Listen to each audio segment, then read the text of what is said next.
Agora vamos falar da definição que é dada pela União Internacional de Química Pura e Aplicada, a IUPAC. Essa definição ela é bastante utilizada em diversos trabalhos científicos, é uma definição também que eu gosto e acabo usando muitas vezes, apesar de ela também ter algumas limitações quando a gente está falando de ciências ambientais.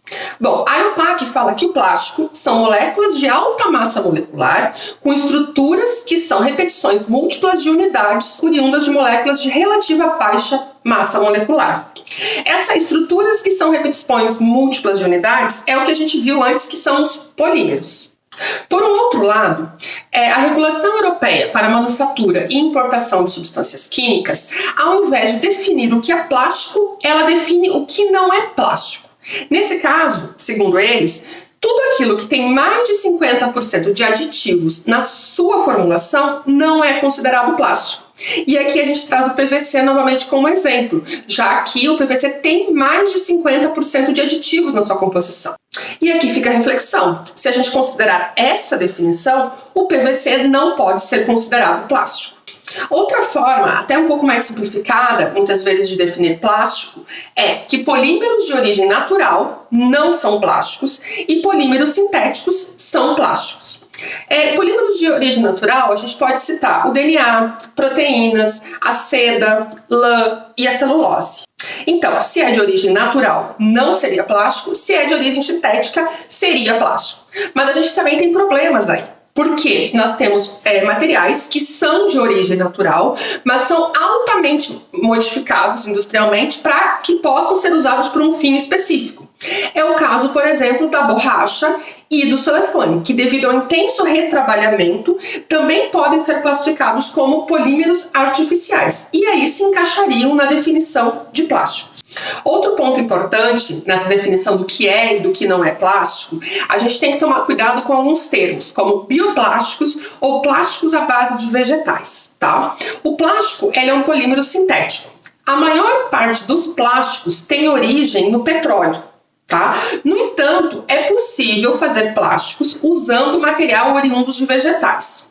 O próprio polietileno que nós falamos agora há pouco, a gente pode fazer polietileno a partir da cana-de-açúcar. O que acontece? A cana-de-açúcar vai fornecer matéria-prima para formar o etileno, que durante um processo sintético, um processo industrial, ele vai se ligar a diversos outros etilenos, formando o polietileno.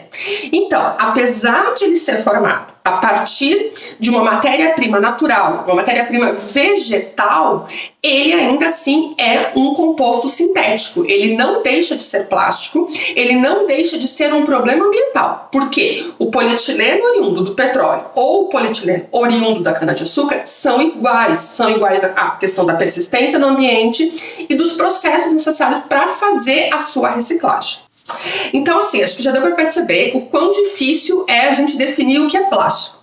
Então, eu vou colocar aqui, em linhas gerais, algumas coisas que a gente observa para definir se um material é plástico, lembrando, no contexto das ciências ambientais, e algumas categorias que a gente inclui nessa definição. Então, plásticos são compostos de cadeia de polímeros, são compostos orgânicos, embora eles possam ter na sua composição também algumas substâncias inorgânicas. Eles são sintéticos ou alguns ainda vão dizer semissintéticos, já que eles podem ter na sua composição alguma parte mais natural. Eles têm estruturas bastante variadas, vocês podem ver aqui o polietileno, o polipropileno, o PVC, o PET, o poliuretano, então são estruturas químicas bastante variadas, mas a base dessas estruturas é o carbono e o hidrogênio. E uma coisa que é super importante quando a gente fala de plásticos é lembrar que ele é a base para produzir diversos produtos, tá? E por isso, para que se atinja algumas características deles, não é só aquele polímero, ele tem na sua composição também uma série de aditivos, tá?